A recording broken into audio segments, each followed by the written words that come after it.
Hello, doing a quick recording here of Fortnite Chapter 2. We are playing on an i5-3570 paired with the RX 570 video card. These are the settings that we're going to be playing on here, all at 1920 by 1080p. You can see we've got low, low, low, off, off, and epic view distance. These are also known as pro settings. And I have capped the frame rate at 120 FPS just because while I am recording, it does help keep the frame rate more stable and the gameplay experience smoother. And yeah, I do have MSI Afterburner running in the top left-hand corner of the screen, so you can watch the frame rate, the frame time graph, as well as the CPU and GPU usage and their power draw. And we are recording this using OBS, so I've selected to use the AMD encoder, so that is kind of a neat feature with this graphics card and this setup, is that it does allow you to record and game simultaneously, and hopefully we don't die here. Interesting. Thought we would have died here. But yeah, we're just going to run around, hopefully stay alive, and yeah, overall, oh, he's right here. There we go, that was pretty nice and smooth, let us do exactly what we needed to. I was about to give up there, but turned out it was just fine. We had the burst AR, and our aim was half decent. Yeah, the biggest thing to also watch is there's a little number in the top, well, there's three little numbers in the top right hand corner of the screen. I mean, one of them is the furthest to the left in the top right is your FPS, and then there's the middle number, which is your 1% low, and then on the farthest to the right is your 1% high. The most important number there to watch is your 1% low. That is the middle number. The closer that is to your frame rate, the smoother your gameplay experience will be. So for example, if I uncap the frames right now, which I'm not going to do, but if I did, we would be pushing that 180, almost 200 frames per second, which is very impressive. The only thing with that is that the 1% low number will be quite a bit lower, so you can have probably a 60 to 80 frame rate difference in certain cases, or if you move your mouse quickly. So that's where I've decided capping at 120 frames per second gives you plenty of frame rate to play with, but what definitely does help is having like that good 1% low number. But anyways, I might have just said the same thing twice, but all I recommend is just watch the recording, and that'll basically tell you everything you need to know. Alright, someone else is here. One thing we have to keep in mind is that we are pretty low. We do not have any bandages or things like that.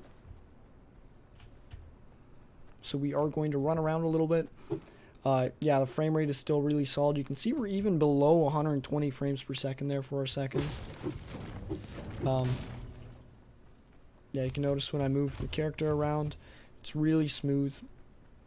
So as a budget option, I would recommend, I don't know if I'd recommend the i5, but if you're on a tight budget, it'll definitely do the job. I do recommend though, if you do get a system with a third generation i5, to eventually upgrade to a third generation i7, or better value for money is the Xeon equivalent. So for this third generation i7, there is a Xeon. It's called the E3-1230V2, and that is pretty much the third generation i7 equivalent. You can put it in the system and you will get a better gaming experience, which is a nice option to have.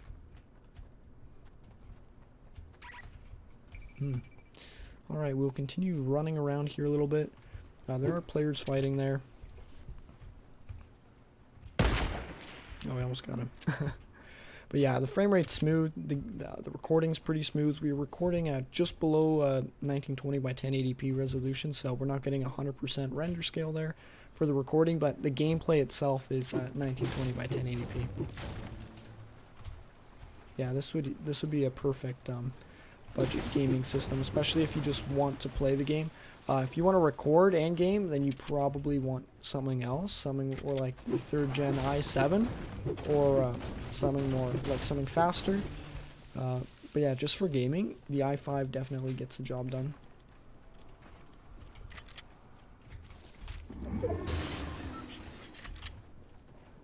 Gotta watch out. I think the guy's up top here somewhere. I don't see him.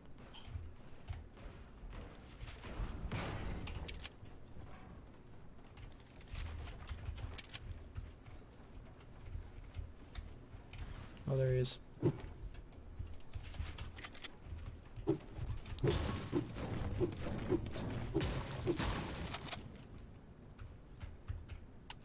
And if you're not moving, I will slowly just move over and take that really quickly.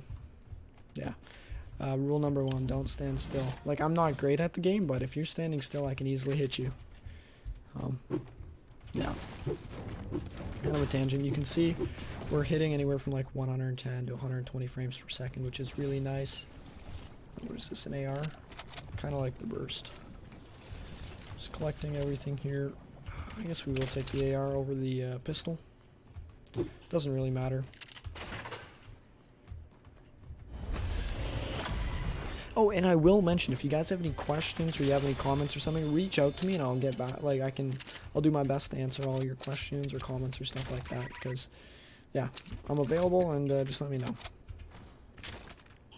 So yeah, I think we'll take the big pot over the mini, because a lot of people carry the minis. But yeah, overall, it's a smooth experience.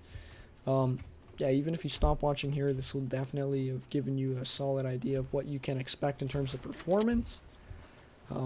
But yeah, I definitely recommend, like, if you're on a super tight budget, you can pick this kind of system up with the 3rd generation i5, and then in the future, spend maybe $80 and upgrade the CPU to a 3rd gen i7, or the Xeon equivalent, and that's why it's cheaper. And that'll also give you a longer kind of relevancy in terms of performance.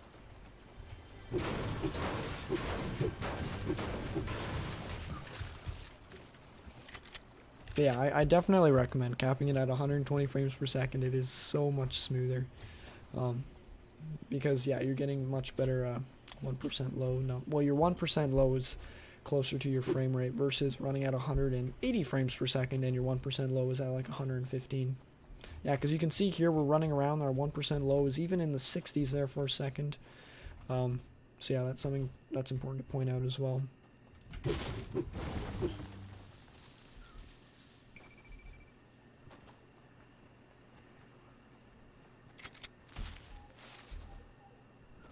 Yeah, the thing is, I wouldn't recommend something I would not be happy playing with myself. Like here, I'm not, like, obviously if I was better, I'd be having a better time, but like I'm having a really good experience here, just playing on my own here.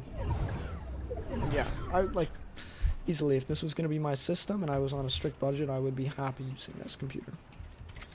Alrighty, let's hop in here.